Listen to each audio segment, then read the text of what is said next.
Hey, you guys, it's Frank Agual, your realtor, here checking in with you guys for another weekly update of mortgage rates and CPI report and why that's so important for the feds. But let's dive into it. Let's talk about where these interest rates have been. 7.37 was the highest interest rate that we saw this year. Matter of fact, it was the highest interest rate we saw in the last 2 years. So 7.37 just crushed the home affordability. For example, in the county of Monterey, the city of Salinas, we saw a 4% price improvement year over year. Um, that means 4%. You may not think that's a lot, but 4% on a million, that's $40,000 price improvement.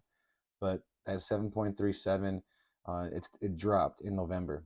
November 10th, it fell sharply, considerably. When the CPI report came out that month, it said that it had beat the forecast. I imagine the forecast was 60 basis points, and it dropped down to 30. So in in the month of December, we're going to have another consumer price report, and the Feds are going to use that to see how well month over month the inflation is going. So let's just take a quick peek. Um, Month over month, the consumer price index last month was 40 basis points. They're forecasted to be 50 basis points, increase of 10 basis points. So the Feds, what that means, the Feds are going to use this report, and they've already said in the last 2 weeks, like we're going to increase 50 basis points or half a percent. So when the consumer price report comes out on Tuesday the 13th, if they beat the forecast, say it was forecasted to be 50 and it's actually 45, then okay, like the Feds are going to stick to their word. They're going to stick to that 50 basis points.